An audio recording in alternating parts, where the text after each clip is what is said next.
5, 4, 3. And we are back, folks, here on the Michigan Insider, Sports Talk 1050, WTKA, online at WTKA.com. It is that time every Thursday, 9 o'clock hour.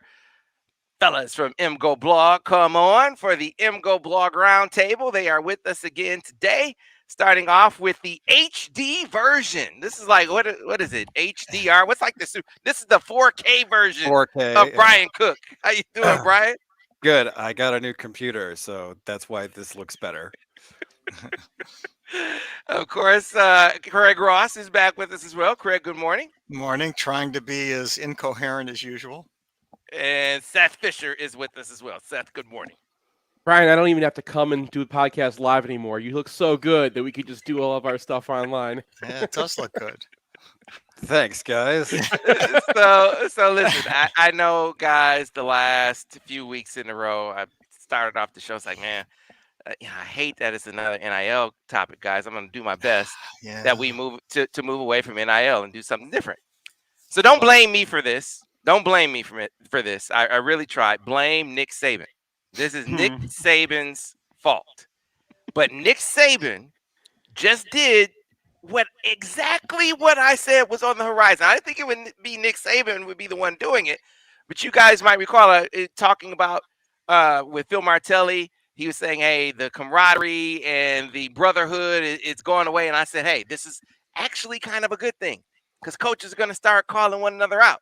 So Nick Saban in some sort of forum, I don't know what he was a part of, some sort of panel he was on, they got him going. And he was just looking for an opportunity to call out a number of things that he finds wrong. And he said, quote, I mean, we were second in recruiting last year. A&M was first.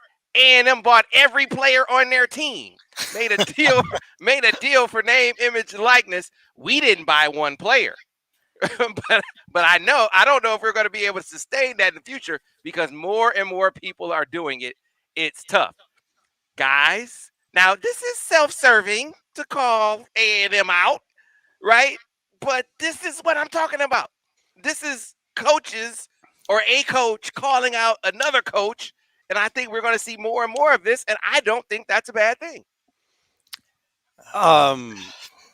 I guess not. I mean, I've always been like the proponent of spiciness, like the Mike Hart thing and the D'Antonio thing. Everybody's like, this is bad for the game. I'm like, no, this is Razor Ramon. Come on, let's go.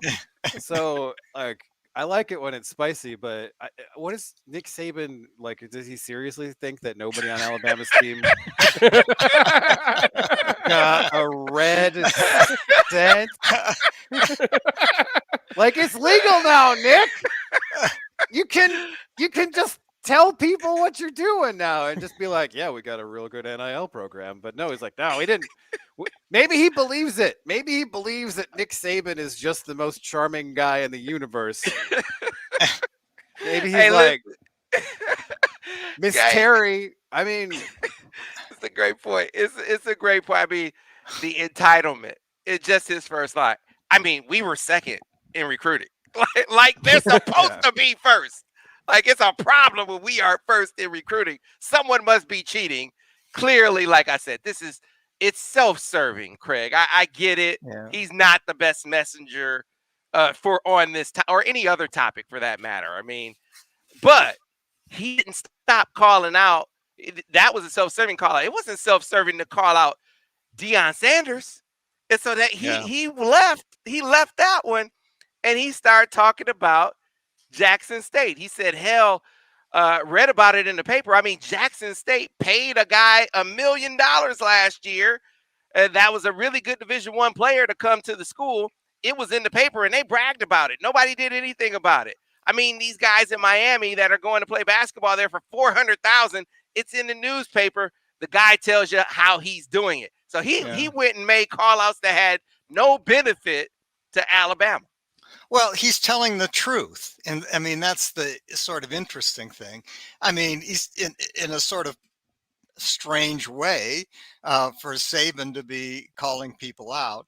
I mean, look, here's the reality. NIL doesn't exist.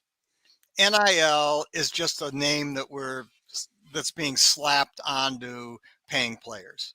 because that's what's going on. I mean, you got The Athletic reported this week that, and they didn't say if it was a football or basketball player. I don't know. And they didn't say the school or the kid, but they said that one student clinched an $8 million deal in the class of 2023, or has clinched it. And that they're going to pay him $350K up front and monthly payments that'll amount to $2 million a year for every year he stays at the school. They didn't say that it was a quarterback going to Ohio State? I don't think so. Okay. I think they just said it was a player.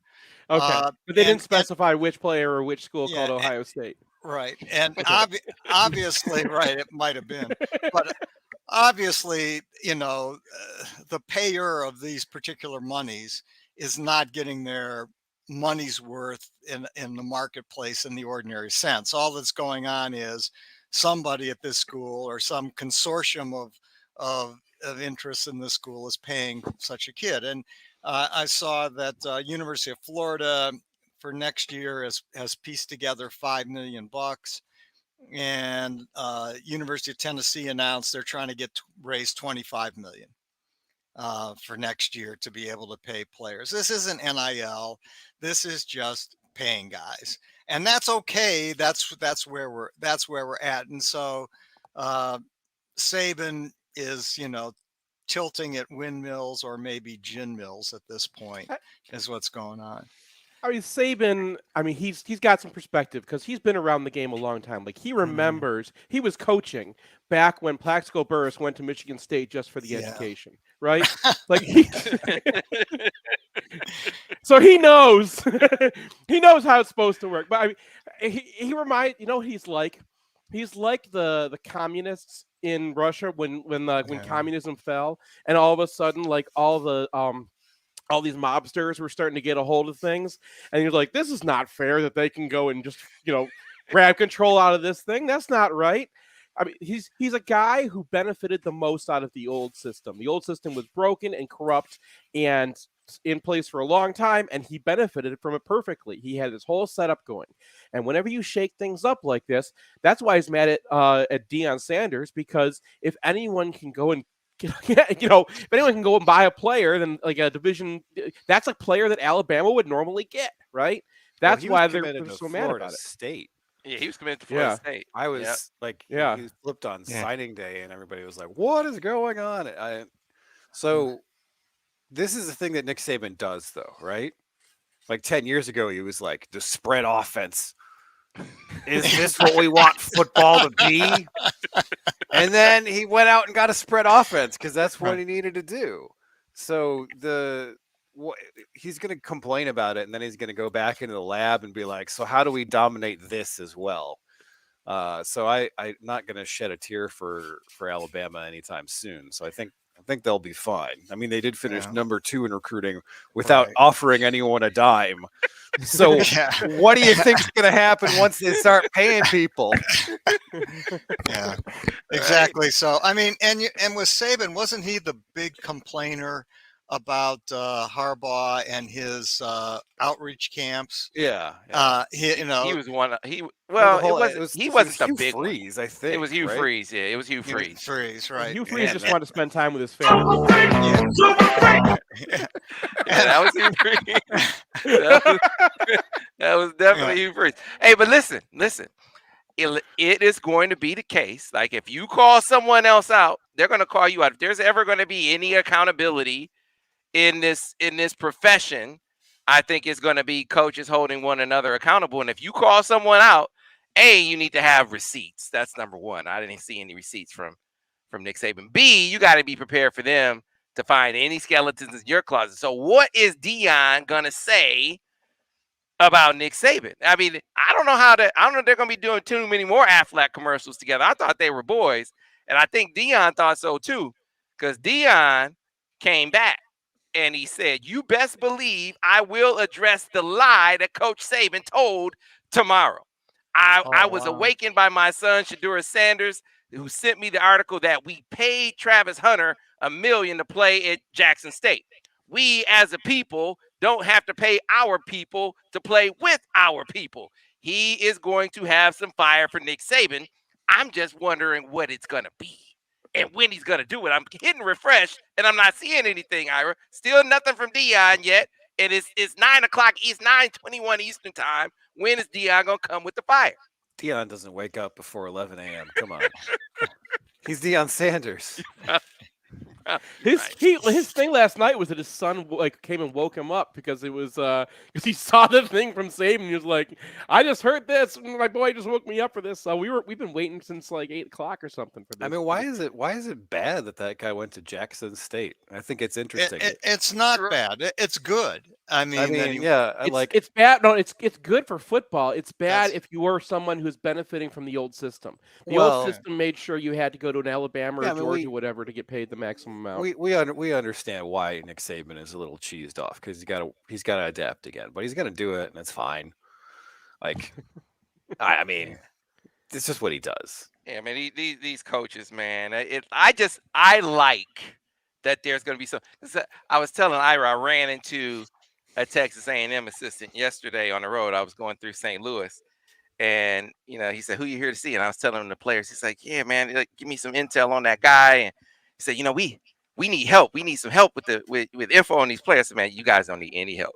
He said, "Yes, we do. Yes, we do." I said, "No, you don't need any help down there A&M. You guys are absolutely fine. That is for sure." And no sooner than I said that, Nick Saban comes out with this bomb that he drops on A&M, and hopefully there's more where that comes from, because I remember, and you guys remember, how coaches were all over John Beilein. He's this clean guy. He does it the right way, and it's like this big thing. And no one ever stopped to say, well, clean relative to what? If he's so clean, what does that say about the field? That's supposed to be this bastion of doing things the right way, right? But he does it clean, and a lot of other guys are not, and no one's saying anything about it. No one's calling that out. Finally, they are. Maybe that'll be a part of getting somewhat cleaner down the line. It'll never be without cheating, but maybe we can have some semblance of fairness moving forward. I mean, the only one of us who remembers this would be Craig Ross. But in the 1950s, the Pac-12 was like the runaway conference. They were the ones who were paying everybody, and like everybody understood, and they had their whole system. And then they got into this like circle of accusing each other, and that actually brought them all down. Like there was It did. Yeah, like and it shook up the entire conference, and the Pac-12 is still kind of, that's why they're more Big Ten-y today than they are SEC. Like that was the reason. Like they had this huge shakeup at that time. I rubbing my hands hoping that happens, that like this gets into an accusatory circle and someone starts investigating. But I mean, it's not going to happen. The way the NCAA works today is like Laramie Tunsil can just tell everybody, "Hey, I got paid at Ole Miss," and then it takes like 5 years for them to come up with a slap on the wrist or whatever. Yeah. Well, yeah, that's exactly right. I mean, in the past, coaches were concerned about a circular firing squad. So, man, that doesn't exist anymore. Seth, so you try to give me hope on Musa Diabate, but you can't give me any hope on this? Come on, man. Come on, give me something. I mean, the hope is that things are going to get so ridiculous, and it's already kind of getting there. Where like the schools feel like they have no control over their players right now, and that's what's upsetting them, and they want to go to the NCAA and get change. They have an option with a new president. They could possibly put somebody in there who changes the entire enforcement structure. But it's really about the enforcement structure. The way the NCAA works, and I've been hammering this forever, the school presidents are in charge, and you investigate your own school. The whole system is based on the idea that the school presidents hate football and want to do anything they can to destroy it. And until they change that premise, how they build their whole system, there isn't going to be anyone watching. So it doesn't make a difference what they do until they actually change that. Gotcha. All right, let's switch gears and get into some actual sort of on-field stuff. So, did you see the Pac-12 is doing away with divisions? Is it time? Is that? Do you want to see that? Do you want to just see the teams figure out a different way to determine the champion rather than East versus West? They're going to go with the best winning percentages in the league. Is that the way to go? What do you think of that move by the Pac-12? Well, I think that for the Pac-12, it makes a lot of sense. Also for conferences like the ACC, it makes a lot of sense. For the Big Ten, from my selfish perspective, like I feel like even though like Michigan versus Ohio State should be the championship game most years. And if there's a coronation game after that, that's fine. From a Michigan fan's perspective, I think the Big Ten should stick with their divisions.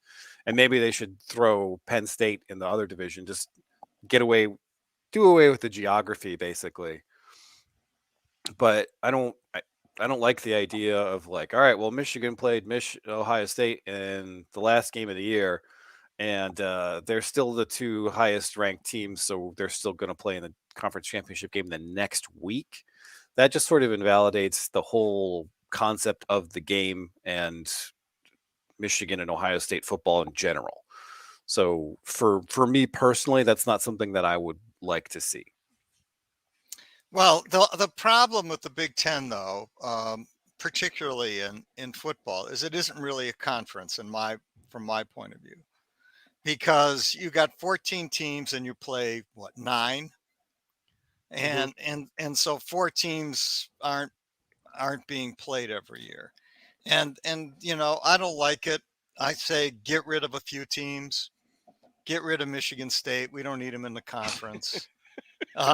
Get rid of get rid of, I don't care, a couple others, and play everybody. I mean, 10 would be a good number. It's called the Big Ten, right? 10 would be a good number. And so I don't know what you do with when you got 14. I guess Brian may well be right. You've got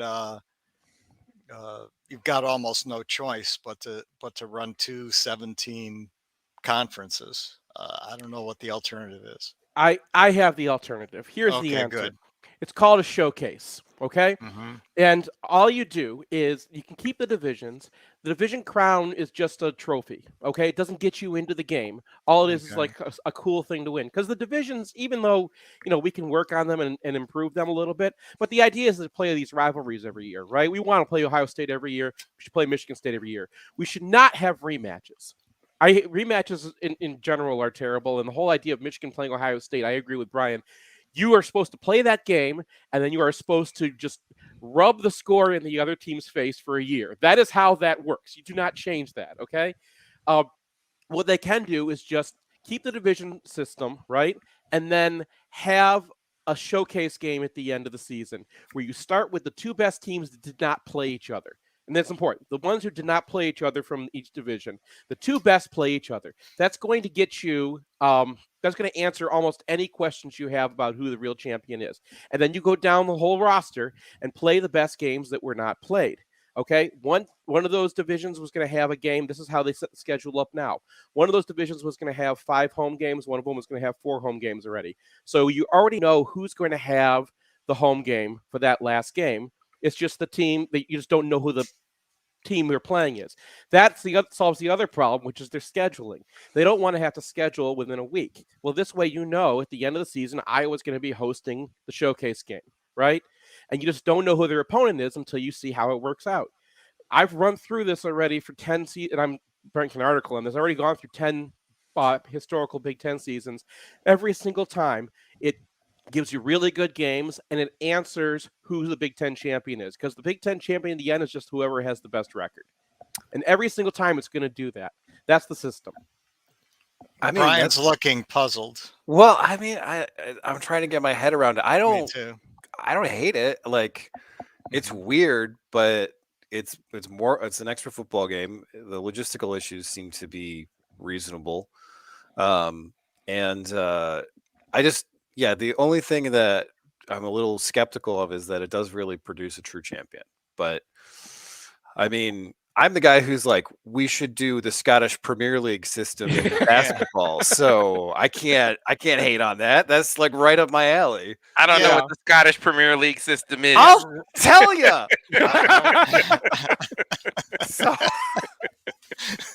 So the first 13 games of a conference basketball season are round robin.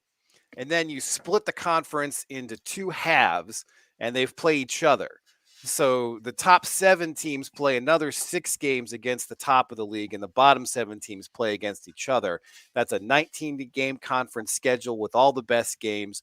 The finish is just nonstop great games for the whole league, and the regular season title every year is meaningful and balanced. And then Nebraska gets to play Penn State, but I mean that happens anyway. Come on. I think that's actually a good idea. I mean, and could you flip it over into football somehow to Seth's idea? No, there's not enough. There's not enough games. Yeah.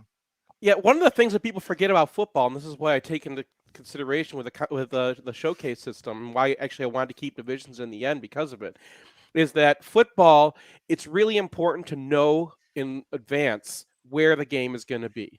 You have a massive logistical issue of getting 100,000 or more people into a small college town, and the towns need to know that's happening. The hotels need to know that's happening. You can't just plan these things in a week. That's why the playoff system, every time they start looking at doing home games, they're like, oh no, we're going to throw this massive logistical issue on top of these things. That is not why. Well, it's part of, yeah, you're right. It's part of why. I mean, NFL teams can do it. Like college football can do it. They can. There is a massive logistical issue that I believe that's true, but I mean that's with football especially. You can't just have the back half of the season unscheduled. People look at the schedule years ahead of time and go like, okay, let's make that trip to Iowa this year. All right, it is a great time to take a break, so we will do that right now. It's halftime. We'll come back with the second half on the other side here on the Michigan Insider on Sports Talk 1050 WTKA, The Ticket. Clear on the radio. So, Sam, you think that we're not getting that neither Musa nor Caleb is coming back? Well, that's sort of what. I definitely. Just my hope is quickly dissipating on Musa. I think Caleb wants to go. Yeah. I just don't think that I didn't think that the opportunity, like to go, they got to want you, right? I mean, I thought that he wouldn't be on the radar for NBA teams right now, but apparently, I mean, they keep doubling down with the first round talk. I'm flabbergasted. I mean, my worst take of all time was probably Jordan Poole shouldn't go in the draft, but this makes no sense to me. I mean, like, not only is he not really doing anything other than shooting right now, but he's a standstill shooter. Like all the Duncan Robinson stuff, if he tries Duncan Robinson stuff, he puts that off the side of the backboard. Like, I just can't imagine. What? I mean, this is like peak don't get top 10 guys, right? Like, if he's 6'4", he's going to be a 4-year college player. Mm-hmm. So, like, you want to aim for 20 to 40 probably. So it sounds like Oklahoma City though is going to take a shot at him someplace in the top 35. That's what keeps being reported. Right. And so even though he's not in the mock drafts, but there's also the noise out there that he's going to go to Oklahoma City in one of their 3 picks probably. Yeah, he is being mocked there. And was it Givney's draft, Ira? Givney, yeah. Yeah, he's been mocked there. And so my question is, what does Michigan do? And I scanned through 1,400 kids who were in the transfer. It's funny that you're saying that, because I was going to ask you guys, and probably in fairness to you, I should have sort of given you ahead of time. Hey, I'm going to ask you, who do you want from the portal? Because like they're going to have to fill it out. Now I think they're going to lose both guys. Yeah, and the one guy seems like a perfect fit for me, and I don't think he's made up his mind yet, and that's Pete Nance, who was rumored. Did we mention him last week? We did, yeah. And someone said that Illinois was the heavy favorite. Illinois is the heavy favorite, but that might have been before it was obvious. Now Pete Nance is from Cleveland, I think, so closer, and he was recruited by Michigan. I don't know if Michigan. John wanted him bad. Yeah, John wanted him. Yeah, okay, absolutely. Yeah, and he does sort of fit. I mean, he feels like the right piece to rotate in with their other two guys in the front court. That one feels right. I looked around for two guards, which seems like the other thing, and boy, most of them are already been snapped up. Uh, and on the list of 14, or they're either been snapped up or they're sophomores, which means good luck to Michigan on those. And the two that I saw were the guy who played with Jalen Llewellyn at Princeton. The two guard there was 6'5" and was a 40% shooter there. I'm trying to think of his name. I'm blocking on his name right now. And then I saw one other guy from Davidson who hasn't yet committed, who I think is a grad transfer, who's a 6'5", almost 40% shooter from Davidson. But other than that, when I went through this list, was like of the 1,400,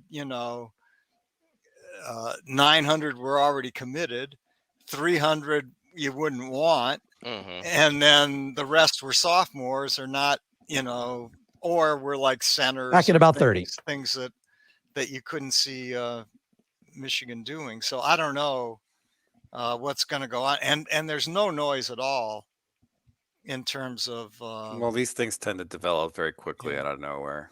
Yeah, that's probably true, Brian. That's fair. They probably will, but Michigan's got to do something. They're not, if they lose both these guys, right. they're not. They got to find,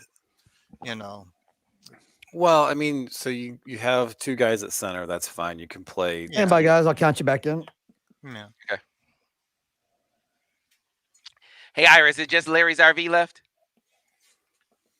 And we are back on radio in 5, 4, 3. And we are back, folks, here on the Michigan Insider, Sports Talk 1050, WTKA, online at WTK.com. Sam Webb, Ira Weintraub, and the MGoBlog crew is back for part 2 of the MGoBlog Roundtable. Before we get back to it, I want to remind you about the great event going on up in Jackson, Larry's RV Center, 3rd annual Trade a Tent Sales event through Sunday. Now through Sunday, May 22nd at the American One Event Center in Jackson. 10 a.m. until 7 p.m. daily, hundreds of RVs on display, free parking, $5 admission, kids under 10 are free. It works like this. You bring any new or gently used tent to Larry's RV Trade a Tent Sales event, and you get an instant $1,000 credit. But meanwhile, the tents will be donated to Michigan United Conservation Club Youth Camp in Chelsea, and you can apply the $1,000 credit towards your new RV. That's Larry's RV Center, 3rd annual Trade a Tent Sales event. Now through Sunday at the American One Event Center in Jackson, 10 a.m. until 7 p.m. daily. For more information, go to larrysrvservice.com. Again, larrysrvservice.com. So, fellas, assuming for the sake of argument that Musa goes, which I think is growing increasingly likely, and Caleb goes, which surprisingly I'm looking like I was dead wrong on, how desirable he is to NBA teams, or at least an NBA team at this point. So, assuming for the sake of argument they lose both guys, who would you target? And I want to throw Pete Nance back in there, Brian, because I know we mentioned them last week, and I guess someone said that Illinois is the overwhelming favorite, but that's before it was looking as likely that Michigan was going to be losing two guys. I think they've been kind of conservative with how much they are really dallying in the portal per se. I think it's time to get more aggressive, and I wonder if the dynamics change a bit when Michigan gets aggressive in the portal. Yeah, I mean, if you can get Pete Nance, you take him and you slam him into the 4 spot for 30 minutes a game. I mean, he's a guy who John Beilein wanted, high usage, efficient player on a terrible team, great assist rate, rebounder, shot 46% from 3 last year. If you can get Pete Nance, it's no question. Another guy who I think is interesting is a guy named Felipe Haas from Mercer, who shot 40% from 3 as a stretch forward the last 3 years. Is he a grad transfer, Brian? He is a grad transfer. Okay. So he was at South Carolina for a couple years, didn't play, went to Mercer, was very good the last 2 years. And a quick check on Twitter, he's still available, but he's down to 3 schools, one of which is Wisconsin. I do not want to play against this guy. I would like to get this guy. I mean, you don't necessarily need a 4 because you have Terrence Williams, you have Will Cheddar, you can make do there, right? I do think that if you can get someone who's a shooter, then you need to go get him. And there's 3 guys who look pretty decent. There's Malaki Smith from Chattanooga. He's a sophomore, though. I know, but like maybe Chattanooga has some really good academics. Yeah. Isaiah Mosley from Missouri State, AJ Green from Northern Iowa. Those guys are all shooters, and Michigan could really use any of them. And then Teddy Allen's in the portal. You remember Teddy Allen? Teddy Allen, I don't understand how he's immediately eligible 1 year after transferring away from Nebraska, but whatever. So there are a number of options, and Michigan has not really been involved with anyone so far because they've been in this sort of like holding pattern. But these things can develop quickly. I would get on the phone with Felipe Haas immediately and Pete Nance immediately. Yeah, you think about a couple of things, and I want you guys to address this. So you look at Terrence Shannon. Terrence Shannon had Michigan, Illinois. He wanted to come to Michigan. You look at Terrace Reed, and I just got done talking to Terrace, and I'll put this up. Terrace Reed was going someplace else. He did not want to visit Michigan. His recruitment was essentially over. He said, I was done. Yeah, my mom and my coach made me visit Michigan. And they got him. And so that's why I say I don't care that he's an Illinois lean and that guy has a Final 3. These dudes have shown going head-to-head with these other Big Ten teams, even late, they can make up some ground really, really quickly. So, I take a run at both of them, Brian. You got any you like, Craig? I'm sorry. Yes. There's a kid at Texas who's a grad transfer. I think his name is Courtney Ramey. He was a high-level 3-shooter as well. And Brian mentioned Isaiah Mobley and AJ Green from North Texas. Those Mobley from Missouri State. Those seem plausible. And then there's a kid at Davidson who I'm blocking on his name, who's a really good shooter, 6'5", and there's Jalen Llewellyn's partner at Princeton, who was a good shooter at Princeton, who's a big 2. Those seem the most plausible. I looked at the entire list of 1,400 names. Now the list may have been a bit stale. It's back from a couple weeks ago, but that seemed to be. I agree with Brian that the 4 isn't an absolute necessity. Terrence Williams can play the 4, I think, against many teams. It isn't clear to me that you couldn't put Terrace Reed and Hunter on the court at the same time. Terrace thinks you can. Who thinks that? Terrace thinks you can. He said, I can absolutely play the 4. With Hunter. Yeah. I mean, if he can shoot, then no. It doesn't feel. Terrace is out of it. He said, I play with a big. I play with a big on Mocan. I can feed the post. I can shoot better than people think I can shoot. Yeah, but we can play together. Defensively, you're just going to get torn up. Mm-hmm. There's another interesting kind of 6'9" stretch 4 who's in the portal, who's Matt Meyer from Baylor. You might remember him because he's got the worst mullet in college basketball, and I want that on my team.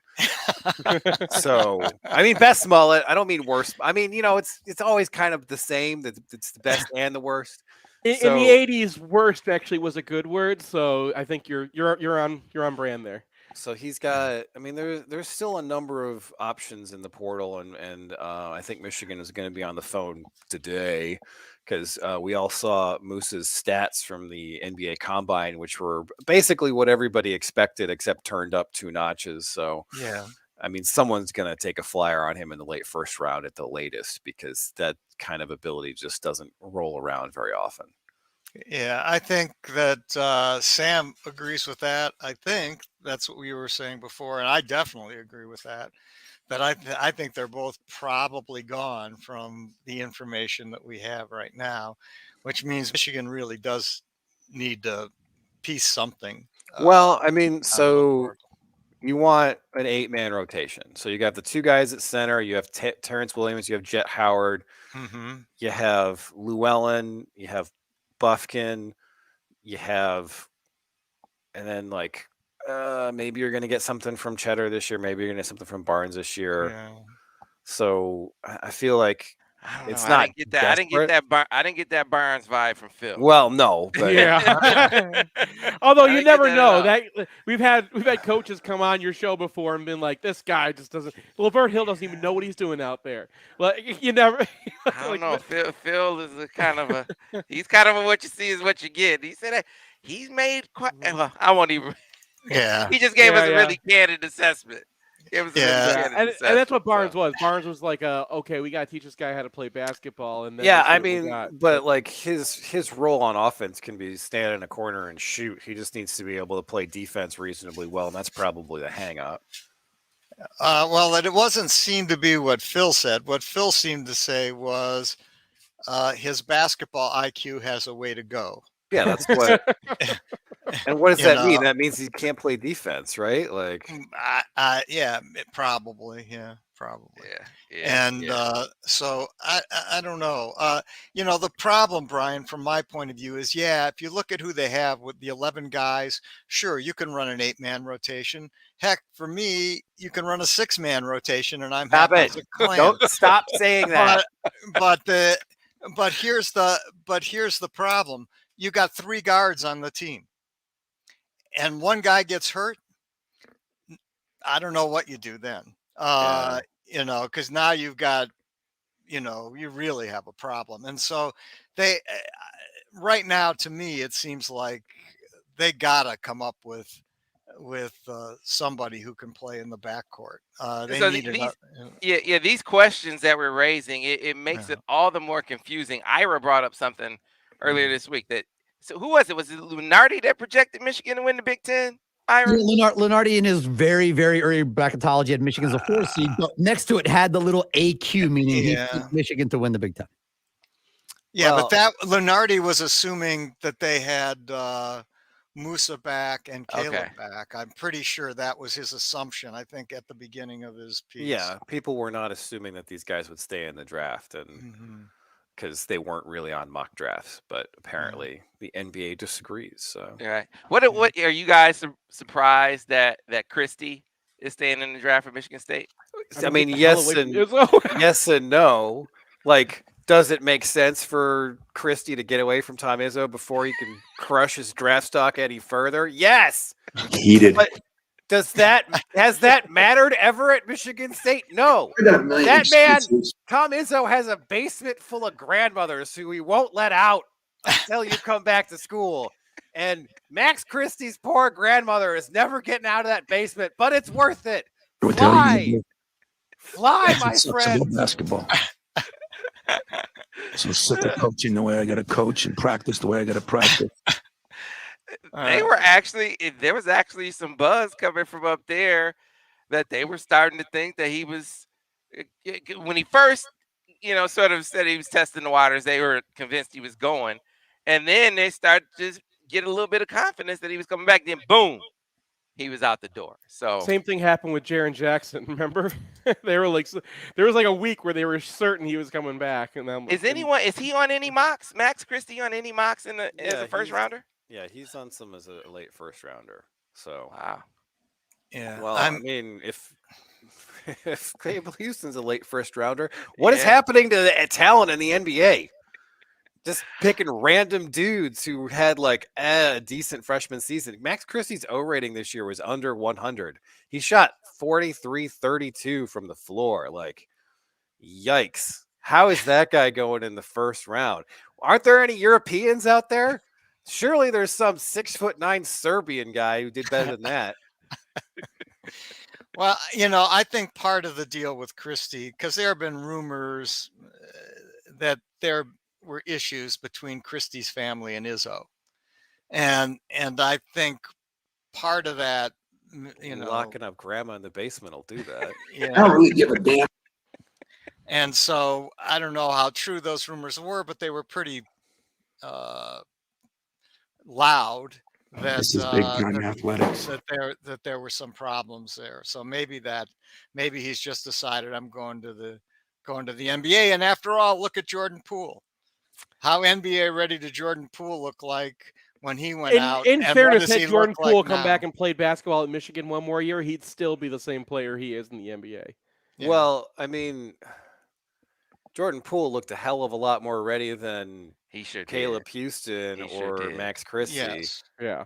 Like, that's true. I mean, yeah, I don't know. Like, that's like No he one- wasn't a no one was superstar or saying that- anything, but No one was saying that Poole is not an NBA prospect. Mhm. The whole thing there was like, come back, get some more skills, and you'll go higher in the draft. That was the Well, entire Brian's point case for Poole. about Caleb being a standstill shooter. I mean, Jordan could shoot on the move. I mean, you Yeah. knew that. You felt like you saw the fit. You said, okay. I mean, it seems like it might be a reach, but I get it. I get why Golden State would think this dude in this setting with this team makes a lot of sense, right? I'm just. But I right think now, Caleb can be and let me be clear. I think Caleb can be a really, really good guy. I'm just Mhm. surprised that an NBA team is willing to bet on that right now. That's what I'm saying. yeah, I mean, you usually have to have some sort of indication that you can shoot on the move to make it in the NBA, and Caleb Houston has not demonstrated any of that. Well, And I'm sorry. I'm flabbergasted at this whole situation, and I think it's because he was on that super hyped high school team. But when you put him in situations where he needs to step up and take tough shots, he doesn't hit them. So I just hope if he goes, I hope he goes in the first round. I hope whatever team is making him a promise, I hope they follow through on it. And I he do gets too. there, But and he develops like JP. I hope he has that in his future. I think it's Oklahoma City, and I think Oklahoma City believes they have excess picks. And so Oklahoma City is saying, this is a guy who we think can become Jordan Poole. And they believe that, I think. And so they're willing to make a very low level gamble, which is what they'd be making because they got 3 picks in the top 35. And so that, I think that's what's going on there. Who thought, for example, as much as we all thought Jordan Poole, had the potential to be an NBA player, who thought he would be the point guard at Golden State? Because really, he acts as much a point guard as anyone else on that team right now. They're sort of positionless, but he doesn't. His game has taken off. I mean, well, also it took like how long for him to get here? He was in the Yeah. G League for a couple time, years, right? Yeah. And like also Jordan Poole, even at Michigan, sometimes he would get in a pick and roll and he'd split it, and you'd be like, wow, that's some significant agility that you're demonstrating there. Caleb Houston is never going to do that. Caleb Houston just athletically doesn't have the change of direction. And I mean, I'm surprised that people think he can defend at the NBA level. I got to stop talking about this because I'm just, I don't want to have this like.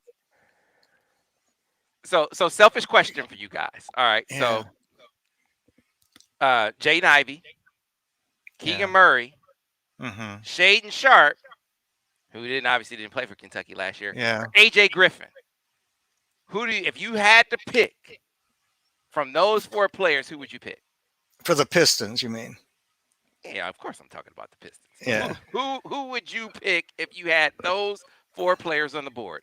Ivy, Keegan Murray, Shaden Sharp, and then AJ Griffin. Well, I couldn't pick Sharp because who knows? He didn't play this year by my recall. No, and I don't and so I would be, I would not feel confident enough, taking a chance on him with the number 5 pick, unless, I would take Keegan Murray. You take Keegan Murray over Ivy. Yeah, because I think Murray is probably going to be a better shooter, and I think he fits better with Cade Cunningham. But that's my view. Yeah, I mean, if you believe in Ivy's shooting improvement this year, he's a viable option. The one thing that I'm concerned about with Keegan Murray is sort of the opposite of the Kentucky problem, where Kentucky players sometimes get undervalued in the draft because Calipari can't put together a functional team. And so they're all in the paint, and you come off a pick and roll, and it's like Providence, and there's 10 guys in the paint. Keegan Murray has the opposite issue, where Keegan Murray plays with one of the best offensive coaches in college basketball. True. His turnover rate was 7 last year, which is good. But that said, 6'8", 225, athletic, 3-level scorer, post-up guy, shoots 40% from 3, like does everything that you could possibly want except play make a little bit. I would happily take Keegan Murray. Seth? Yeah, for all the above. I mean, NBA needs some buckets. Pistons definitely need some buckets. You know, Cunningham can't go out there and do it on his own, and Ivy is, I don't know, man. He disappears sometimes, and like that's always kind of been the knock on him, right? So like you put that in an NBA. I mean, I've been to some games for the Pistons when the LCA is just like empty, and if you're having a hard time getting it up to play Rutgers, then like, man, like there's a lot of NBA games where you're playing in front of 40 people because that's just the way NBA is nowadays. He's such I think a dynamic rim attacker, finisher. He's gonna have a commitment defensively. In addition to watching him be an improved 3-point shooter, I was impressed with his ability to create. I thought that was a piece of his game that I thought took a step forward last year. Is a piece of his game that I didn't have a lot of regard for until watching him this season. And it just, I like his fit, his demeanor fit. I think they need some of that edge. And that's my biggest question about Keegan Murray. He's such a nice guy. Like, Come on. He's such a nice guy. Like that's the only, because I agree with you. Everything that you guys said about his skill set and talent, if he had a little bit of dog in him, I think he would be in the conversation for the top pick. I think he's that talented offensively. I don't know. I mean, like, I remember the first play in the Michigan-Iowa game where he just put Musa under the basket and dunked on him on a post-up, and I was like, all right. So, I mean, the question with Keegan Murray is you have no idea if he can play defense. Right? Like, absolutely right. Also, do they what care happened about that? I mean, yeah, they do. But you have to like look at him athletically and realize that he hasn't been coached on defense one iota and project him. And you know that Jaden Ivey can play defense. You know that he's probably going to be a plus NBA defender. And with Murray, that's a much more open question. But I mean, the guy does everything. The guy is like a 95 percentile post-up guy. He's a 95 percentile spot-up guy. He does everything offensively, and I think he's got the athleticism to have that translate. I mean, he finished second in the Ken Pom Player of the Year rankings because he had a 131 O rating on 28% usage. That is crazy. Listen, I would take both. Those were the two guys that I identified as you get either one of those guys at number 5. Ivy would be my pick, but if you got Keegan Murray, I wouldn't be disappointed at all. I would take both of those guys over to the guy that's getting the buzz right now, and that's Shaedon Sharpe. And I'm like, man, it's just so much of a gamble to take that guy there. I mean, I give you a quick story, because I was watching the Calipari, some interviews with Calipari, and he said, yeah, so he enrolls mid-year, and we're doing some workouts, trying to get him ready. And I say, okay, touch your head on the rim. And the dude jumps up and touches his head on the rim. It's like he's a freak athlete. He said, then I said, let's move it out. Let's shoot some threes. And so he jumps like whatever it is, 38, 40 inches, touches heads on the rim under the basket. But when we were at 3, he's jumping 2 inches off the ground. And he missed every 3. He missed every single one. And he said, I got a rule. You don't have to make every 3, but you can't miss every 3. And he missed every 3. I cannot. If John Calipari is talking about your fundamentals being bad, I can't take that guy. No, I mean, that would be He's the Darko of this draft class. That's a great one. That's a great one. That's a great one. You're absolutely right.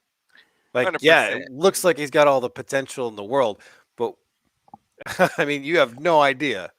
So maybe you're in the late lottery and all the guys like Ivy and Murray are off the board and you just want to take a flyer. You can't do that at 5.